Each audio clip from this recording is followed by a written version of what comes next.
तो आज चर्चा करते हैं राजस्थान करंट अफेयर्स जून 2026 पार्ट 12 टॉप 15 एमसीक्यू प्रश्न। और आज ये राजस्थान के करंट अफेयर्स का जो अंतर्राष्ट्रीय क्रोनोलॉजी है उसका लास्ट भाग है यहाँ पर। इसके बाद में अब स्टार्ट करेंगे यहाँ पर जुलाई 2026 की किताब करंट अफेयर्स की। तो ये जितने प्रश्न बनते थे मैंने बना दिए गए हैं और अपनी तैयारी को बेहतरीन करने के लिए चैनल को लाइक करें, सब्सक्राइब करें और अपने दोस्तों के साथ ज़रूर शेयर करें। और मुझे लगता है कि इससे बाहर एक भी प्रश्न जाएगा नहीं। तो आइए देखते हैं इंपॉर्टेंट प्रश्नोत्तर। आपको तो पता है ये प्रश्न उत्तर कहाँ से लिए गए हैं। अंतर्राष्ट्रीय क्रोनोलॉजी करंट जीके जून 2026 राजस्थान का भाग आज कंप्लीट हो चुका है। अब जुलाई 2026 के प्रश्नोत्तर की बात करेंगे हम। नंबर 1 प्रश्न है, पीठासीन अधिकारियों की उच्च स्तरीय समिति की द्वितीय बैठक का आयोजन कब और कहाँ किया गया है। नंबर 1 है 5 जून 2026 को कॉन्स्टिट्यूशनल क्लब ऑफ इंडिया नई दिल्ली। नंबर 2 है 5 मई 2026 को constitutional club of Rajasthan Jaipur. Number 3 है 15 मई 2026 को राजस्थान विधानसभा भवन जयपुर। नंबर 4 है 5 मई 2026 को जवाहर कला केंद्र जयपुर। तो इसका आंसर होगा नंबर 2 5 मई 2026 को constitutional club of Rajasthan Jaipur के अंदर यहाँ पर पीठासीन अधिकारियों की उच्च स्तरीय समिति का द्वितीय बैठक का आयोजन किया गया है। आइए देखते हैं अगला प्रश्न। देश के विधानमंडलों की समिति प्रणाली की समीक्षा करने के लिए गठित पीठासीन अधिकारियों की उच्च स्तरीय समिति का प्राथमिक उद्देश्य क्या है। नंबर 1 है नए विधानसभा भवन के निर्माण की रूपरेखा तैयार करना। नंबर 2 है देश की सभी विधानमंडलों की समितियों की कार्य प्रणाली में एक रूपता लाना और उन्हें अधिक सशक्ति और जवाबदेही व पारदर्शी बनाना। नंबर 3 है चुनाव सुधारों के लिए नए नियम लागू करना। नंबर 4 है विधेयकों के वेतन और भत्तों की समीक्षा करना। तो इसका आंसर होगा नंबर 2 देश के सभी विधानमंडलों की समितियों की कार्यप्रणाली में एक रूपता लाना और उन्हें अधिक सशक्ति, जवाबदेही और पारदर्शी बनाना इसका उद्देश्य है। आइए देखते हैं अगला प्रश्न। जयपुर में आयोजित पीठासीन अधिकारियों की उच्च स्तरीय समिति की बैठक के संबंध में निम्नलिखित कथन पर विचार कीजिए। यह एक उच्च स्तरीय समिति की प्रथम बैठक थी। नंबर 2 है इस समिति का गठन देश के विधानमंडलों की समिति कार्यप्रणाली की समीक्षा करना, उन्हें सशक्त करने के लिए तैयार करना है। तो ये इसका चर्चा तो अभी हो चुकी है। सही कोट का चयन कीजिए, केवल एक। नंबर 2 है केवल 2। नंबर 3 है 1 व 2 दोनों। नंबर 4 है इनमें से कोई नहीं। तो इसका आंसर होगा नंबर 2 केवल 2 कथन सही है कि इस समिति का गठन देश की विधानमंडलों की समिति जो प्रणाली है की समीक्षा करना और उन्हें अधिक सशक्त बनाने के लिए तैयार करना इसका उद्देश्य है। तो इसकी पहले हम चर्चा कर चुके हैं कि इसका आयोजन कहाँ किया गया था। जाहिर सी बात है और कब किया गया था, वापस चर्चा करते हैं। 5 मई 2026 को constitutional club of Rajasthan Jaipur के अंदर इसका आयोजन किया गया था। इसका उद्देश्य हम चर्चा कर चुके हैं 3 बार। देश के सभी विधानमंडलों की समितियों की कार्यप्रणाली में एकरूपता लाना व अधिक जवाबदेही व पारदर्शी बनाना इसका प्रमुख उद्देश्य है। लेकिन ये प्रथम जो कथन है यह गलत है कि इसकी यह प्रथम बैठक है। नहीं, ये पीठासीन अधिकारियों की द्वितीय बैठक है। तो ये कथन गलत हो गया। आइए देखते हैं अब इन प्रश्नों की व्याख्या। जयपुर पीठासीन अधिकारियों की उच्च स्तरीय समिति की बैठक शीर्षक। जाहिर सी बात है पीठासीन अधिकारियों की उच्च स्तरीय जो समिति है द्वितीय बैठक है इसका। यह समिति देश के विधानमंडलों की समिति प्रणाली की समीक्षा करना और अधिक सशक्त बनाने के लिए गठित की गई है। आयोजन स्थल जाहिर सी बात है और कब यहाँ पर हुआ था 5 मई 2026 को constitutional club of Rajasthan Jaipur के अंदर इसका आयोजन हुआ था। प्राथमिक उद्देश्य चर्चा कर चुके हैं, चौथी बार कर रहे हैं हम। देश के सभी विधानमंडलों की समितियों की कार्यप्रणाली में एक रूपता लाना और अधिक सशक्त, जवाबदेह, पारदर्शी बनाना इसका प्रमुख उद्देश्य है। आइए देखते हैं अगला प्रश्न। हाल ही में चर्चा में रहे टेबल टेनिस खिलाड़ी संतोष जाट राजस्थान के किस स्थान से संबंधित है। नंबर 1 है शाहपुरा जयपुर। नंबर 2 है तेजाबाद सांभर झील। नंबर 3 है मंडावा झुंझुनू। नंबर 4 है सुजानगढ़ चुरू। तो इसका आंसर होगा नंबर 2 तेजाबाद सांभर झील से संबंधित है कौन, टेबल टेनिस खिलाड़ी संतोष जाट। ठीक है। और आइए देखते हैं अगला इंपॉर्टेंट प्रश्न। आइए देखते हैं अगला प्रश्न। मार्च 2026 में चंडीगढ़ में आयोजित 27वीं नेशनल डेफ सीनियर स्पोर्ट्स यहाँ पर चैंपियनशिप में संतोष जाट ने कुल कितने पदक जीते हैं। नंबर 1 है 1। नंबर 2 है 2। नंबर 3 है 3। नंबर 4 है 4। तो इसका आंसर होगा नंबर 2 2 पदक जीते हैं 27वीं national deaf senior sports championship में। किसने जीते हैं, संतोष जाट ने। संबंधित कहाँ से है, सांभर झील से संबंधित है। आइए देखते हैं अगला इंपॉर्टेंट प्रश्न। 27वीं डेफ सीनियर स्पोर्ट्स चैंपियनशिप में संतोष जाट द्वारा जीते गए पदकों के संबंध में कौन सा कथन सत्य है? नंबर 1 है उन्होंने महिला टीम स्पर्धा में रजत पदक जीता। उन्होंने महिला युगल स्पर्धा में कांस्य पदक जीता।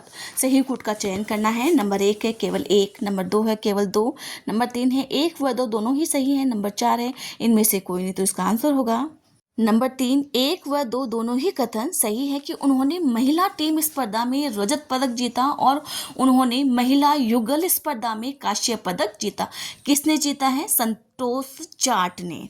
ठीक है, किस में कौन सी प्रतियोगिता है यहाँ पर? 27वीं national deaf senior sports championship के अंदर 2 पदक जीते हैं। संबंध कहाँ से है? सांबर झील से इनका संबंध है। आइए देखते हैं अगला प्रश्न। संतोष जाट ने वर्ष 2025 में, यहाँ 25 की बात हो रही है, पहले 26 की बात हुई थी, अहमदाबाद में आयोजित 26वीं राष्ट्रीय चैंपियनशिप में कौन सा पदक जीता है?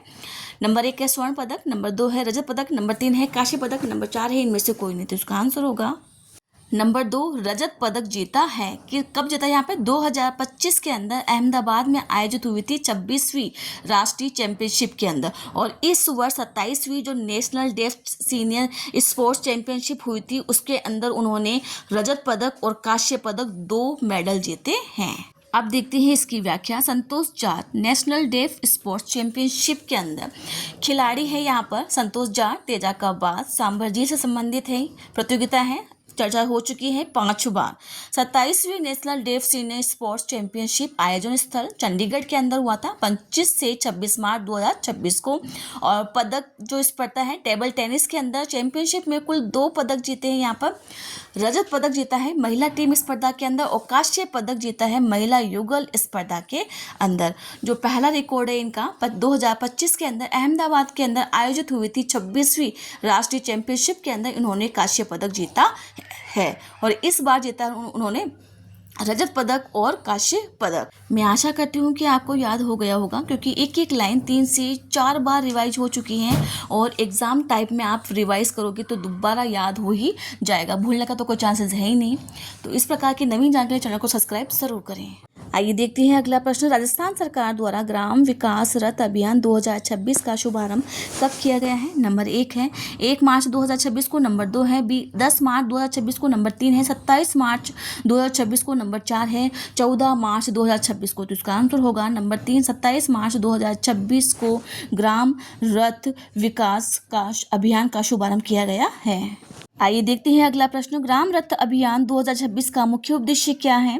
केवल शहरी क्षेत्रों में सड़कों का निर्माण करना, नंबर 2 है ग्रामीण क्षेत्र में जन कल्याणकारी योजनाओं का प्रसार करना और ग्रामीण की समस्याओं के मौके पर त्वरित समाधान करना, नंबर 3 है नए विद्यालयों की स्थापना करना, नंबर 4 है राज्य के सभी नागरिकों को मुफ्त मोबाइल वितरित करना। तो इसका आंसर होगा नंबर 2 ग्रामीण क्षेत्रों में जन कल्याणकारी योजनाओं का प्रचार प्रसार करना और ग्रामीण की समस्याओं का मौके पर ही त्वरित समाधान करना ग्राम विकास रथ अभियान 2026 का प्रमुख उद्देश्य है। इसका आयोजन कब हुआ था? यहाँ पर 27 अप्रैल 2026 को।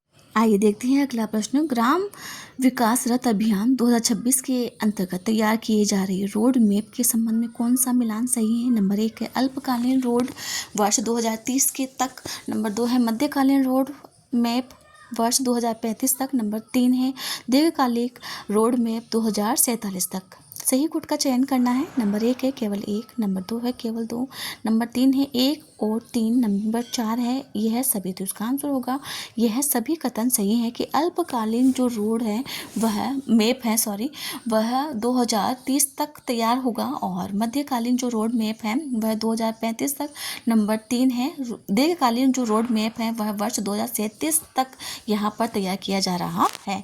किसके अंतर्गत? ग्राम विकास रथ अभियान 2026 के अंतर्गत। आयोजन कब हुआ था? 27 अप्रैल 2026 को। आइए अब इन प्रश्नों की व्याख्या करते हैं। ग्राम विकास रथ अभियान 2026 शुभारंभ तिथि है, चर्चा हो चुकी है 5 बार, 27 अप्रैल 2026 को राजस्थान सरकार के द्वारा। तो यहाँ पर स्टेटमेंट में चेंज आ सकता है कि केंद्र सरकार के द्वारा, तो वहाँ पे वो गलत हो जाएगा। राजस्थान सरकार के द्वारा 27 अप्रैल 2026 को यहाँ पर ग्राम विकास रथ अभियान की शुरुआत की गई है। मुख्य उद्देश्य है ग्रामीण क्षेत्रों में जन कल्याणकारी योजनाओं का प्रचार प्रसार करना और ग्रामीण की समस्याओं को मौके पर ही त्वरित समाधान करना और उन्हें जागरूक व आत्मनिर्भर बनाना इसका उद्देश्य है। विशेष रोड मैप, जाहिर सी बात है, अल्पकालीन, मध्यकालीन और दीर्घकालीन 2030, 35 और 47, वो तीनों ही स्टेटमेंट बिल्कुल सही थे। यहाँ पर कवरेज है। यहाँ पर इस अभियान के माध्यम से प्रदेश की प्रत्येक ग्राम पंचायत तक सरकारी योजनाओं की आवश्यक जानकारी पहुँचाई जा रही है। आइए चर्चा करते हैं अगले प्रश्न की। देश का पहला और एकमात्र सरकारी मल्टी साइट ऑनलाइन टिकटेड जो प्लेटफॉर्म है कौन सा बन गया है? हम इसके डायरेक्ट आंसर की चर्चा करेंगे। यहाँ पर नंबर 2 OBMS यहाँ पर प्लेटफॉर्म बन गया है। आइए देखते हैं अगला प्रश्न। OBMS प्लेटफॉर्म का विकास किस विभाग द्वारा किया जा रहा है? नंबर 1 है पर्यटन मंत्रालय भारत सरकार, नंबर 2 है राजस्थान सरकार की सूचना प्रौद्योगिकी और संचार विभाग, नंबर 3 है राजस्थान कला और संस्कृति विभाग, नंबर 4 है भारतीय पुरातत्व सर्वेक्षण। तो इसका आंसर होगा नंबर 2 राजस्थान सरकार का सूचना प्रौद्योगिकी और संचार विभाग है, जिसके द्वारा इसका आयोजन किया जा रहा है। OBMS प्लेटफॉर्म का विकास किया जा रहा है। मैं वीडियो बनाते टाइम ये आवाज़ आ रही है आपको, तो पड़ोस में काम चल रहा है तो आवाज़ आ रही है, इसीलिए आप इस चीज़ को बिल्कुल ध्यान में न रखते हुए अपनी तैयारी को बेहतरीन करें। और क्योंकि एग्ज़ाम के अंदर तैयारी ही रहेगी अपनी, ये आवाज़ हमें डिस्टर्ब नहीं कर सकती किसी भी प्रकार से। आइए देखते हैं अगला प्रश्न। ऑनलाइन बुकिंग मैनेजमेंट सिस्टम का मुख्य उद्देश्य क्या है? तो हम इसके डायरेक्ट आंसर की चर्चा करेंगे यहाँ पर। नंबर 2 राज्य के सभी प्रमुख पर्यटन और सांस्कृतिक स्थलों की पूरी तरह डिजिटल बनाना ऑनलाइन बुकिंग मैनेजमेंट सिस्टम का प्रमुख उद्देश्य है। आइए देखते हैं अगला प्रश्न। OBMS प्लेटफॉर्म के माध्यम से निम्नलिखित में से किसकी ऑनलाइन टिकट बुकिंग की सुविधा उपलब्ध करवाई जा रही है? नंबर 1 है स्मारकों व संग्रहालय, नंबर 2 है वन्यजीव अभ्यारण्य व बायोलॉजिकल पार्क, नंबर 3 है सफारी, बोटिंग और होटल। सही कोड का चयन कीजिए। केवल नंबर 1 में है केवल 1 व 2, नंबर 2 है केवल 2 और 3, नंबर 3 है 1 और 3, नंबर 4 है यह कथन सभी सही है। तो इसका आंसर होगा यह सभी कथन सही है। आइए देखते हैं अब इस प्रश्न की व्याख्या। OBMS देश का पहला सरकारी मल्टी साइट टिकटिंग प्लेटफॉर्म है। Platform online booking management system, ये इसकी फुल फॉर्म है, यहाँ पर एग्जाम में आ सकती है। विशेष गौरव, यह देश का पहला और एकमात्र सरकारी multi site online ticketing platform बन गया है, विकास करता है। यहाँ पर राजस्थान सरकार का सूचना प्रौद्योगिकी एवं संचार विभाग है। इसका जो मुख्य उद्देश्य है राज्य के सभी पर्यटन और सांस्कृतिक स्थलों को डिजिटल बनाना इसका प्रमुख उद्देश्य है। इसका जो दायरा है, उपयोगिता है, इसके माध्यम से प्रदेश के स्मारक, संग्रहालय, वन्य जीव अभ्यारण्य, बायोलॉजिकल पार्क, सफारी, बोटिंग और होटलों आदि की ऑनलाइन टिकट बुकिंग की सुविधा की जा रही है। आज ये सारे प्रश्न उत्तर कंप्लीट हो गए हैं राजस्थान करंट अफेयर्स के। और अब हम बात करेंगे जुलाई 2026 के प्रश्नोत्तर की, जब वो किताब हमारे पास आएगी। वो किताब हमारे पास 7 से 8 तारीख को आती है, तो उसी टाइम से हम अपनी ये MCQ के प्रश्न स्टार्ट कर देंगे। इससे पहले वो मेरे पास किताब नहीं आती हैं।